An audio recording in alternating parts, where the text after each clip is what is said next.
como ele tinha dito que aquele povo ia crescer, o povo começa a crescer.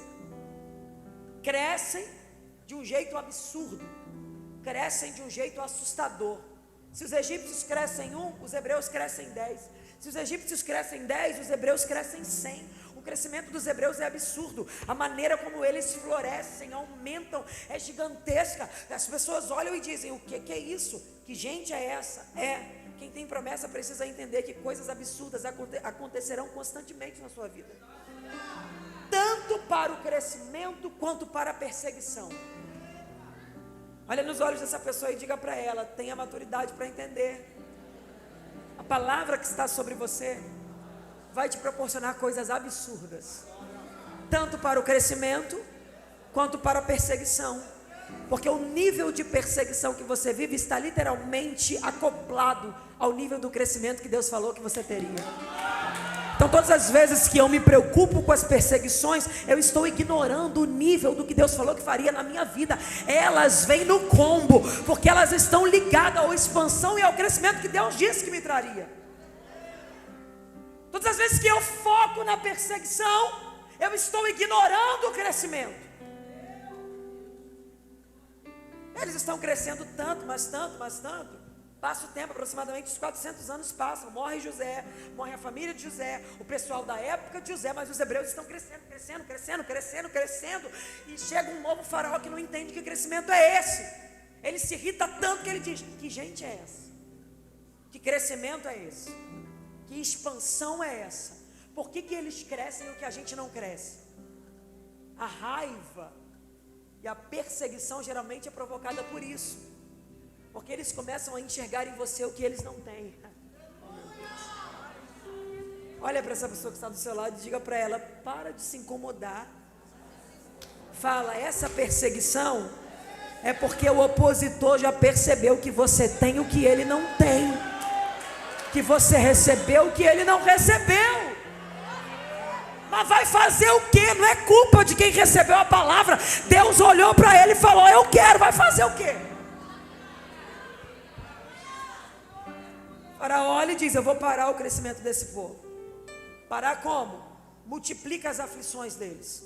Eu quero que dobre as cargas. Eu quero que vocês maltratem eles. O que ele fez? A estratégia dele foi o seguinte: sabe as pirâmides faraônicas? Ele começou a colocar os hebreus nessas construções faraônicas. E de início, os egípcios forneciam a palha, a matéria-prima para a construção dos tijolos. Só que eles começaram a dobrar a produção e colocar os hebreus para trabalhar muito, porque ele pensou: vou diminuir o tempo deles e eles não vão conseguir crescer. Depois ele viu que eles não paravam de crescer. O que ele fez? Não fornece mais palha para a produção. Agora eles vão buscar a matéria-prima, vão fazer e vão construir. Atrelado a isso, maltrate eles, oprima eles, aflija eles, porque ele pensou: roubando o tempo deles, eles não vão conseguir crescer. O tempo passou, mas a estratégia é a mesma. Todas as vezes que o diabo quer mexer no teu crescimento, ele toca no teu tempo. Ele te faz achar que você não tem tempo para o que deveria ter, e te faz encontrar prazer num tempo que não te produz nada. Só que para os hebreus a escravidão era dita escravos. No nosso tempo não, hoje a escravidão é velada. A gente é escravo sem saber que é. Ele rouba o nosso tempo, ele tira a nossa produção, ele nos faz achar que a gente não tem tempo para o que é importante, e a gente diz: estou curtindo, é lazer, é meu momento. O diabo está tocando no teu crescimento e você nem está percebendo. Faz uma cara de profeta. Eu sei que não existe isso, mas é para dar emoção, tá? Cara da pastora Ilma no manto. Franze a testa, fecha um pouco os olhos na medida. Não olha devagar não, olha rápido para dar um susto mesmo, porque profeta dá medo. Olha nos olhos dessa pessoa e fala para ela: nunca mais deixe o teu inimigo inverter prioridades na tua vida. Fala: o tempo que é do teu crescimento, não deixe ele trocar com nada.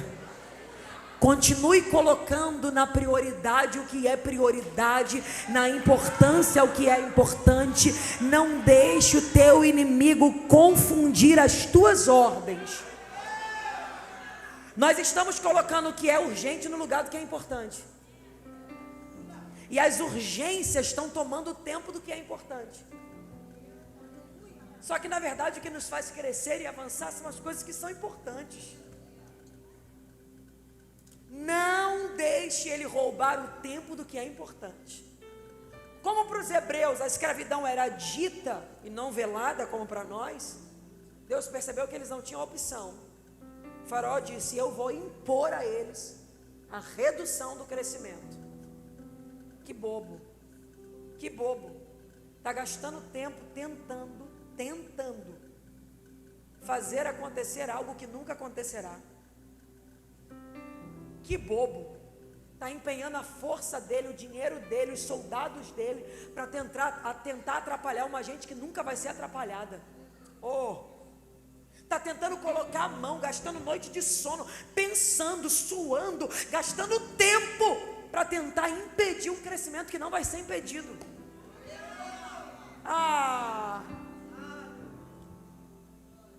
Os hebreus não têm noção. Os hebreus não têm consciência da proporção, da grandeza, do nível de aliança. Mas Deus está olhando e está dizendo: eu liberei uma palavra. E eu costumo honrar com aquilo que eu falo. A gente vai vivendo no meio das aflições e vai esquecendo o nível do comprometimento que Deus tem com as palavras que Ele libera. Mas eu vim dizer uma coisa para você: o que veio para o teu mal está contribuindo para o teu crescimento.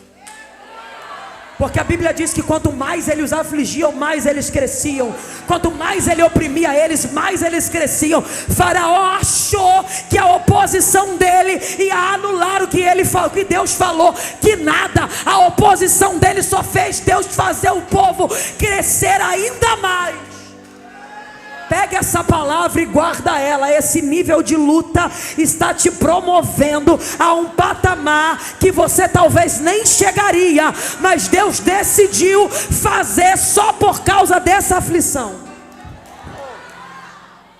Eu amo esse versículo, eu amo porque a Bíblia diz que quanto mais afligiam, mais cresciam. Esse versículo ele está literalmente se explicando. Já tem um crescimento que Deus ia dar, porque prometeu a Abraão, ok? Eles já iam crescer, mas esse versículo está literalmente falando da aflição. Quanto mais aflige, mais cresce. Quanto mais aflige, mais cresce. Então o que Deus está dizendo é: eu já tinha um nível de crescimento, mas porque alguém decidiu impedir isso, agora eu vou fazer até o que eu não falei que faria. Aleluia. Ele conta a eles, estão maiores do que eram antes. A aflição resultou crescimento. A partir de agora, então, eu quero que vocês, soldados, faraó, pegue todo garoto hebreu, todo, nasceu, eu quero que afogue no Nilo. Nasceu, eu quero que afogue no Nilo. Eu não quero mais um garoto hebreu vivo, sexo masculino, todos mortos. Eu quero que mate todos. Lá estão os soldados passando ao redor da casa das hebreias, pegam os filhos, matam, pega um, mata, pega outro, mata, nasceu agora, mata. E o historiador Flávio José conta que dava para ouvir a quilômetros de distância o grito das mães hebreias, porque muitos filhos foram mortos no Nilo. Alguém grita de um lado: meu filho, outra grita: não. O soldado pega o filho: meu filho, não. Faraó disse: morte, morte, morte, morte, morte. O que paira no cenário dos hebreus: morte, morte, morte. O que para na cabeça das hebreias: morte. Na cabeça dos hebreus: morte. No ambiente dos hebreus: morte. Faraó liberou: morte, morte, morte, morte. Morre um, morre outro, morre um, morre outro. Mãe grita, mãe chora, desespero, pavor. Nesse meio tempo, a barriga de uma mulher aponta, grávida. Joquebede. Vê se isso é hora de gerar alguém. O cenário que te envolve, Joquebede, é morte. Do lado de fora, sentença de morte. Dentro, vida. Meu Deus. Palavra liberada, morte, no ventre dela, vida. Porque quem dita as regras no que você vai gerar não é a boca de Faraó. Quem determina o que você vai produzir não é a boca de Faraó. Se a boca dele funciona para o teu vizinho, o problema é do vizinho. Mas na tua casa, nos teus sonhos, no teu projeto, quem vai prevalecer é a boca de Deus. Deus está falando, é vida, vida, vida, gera, gera, sonhe.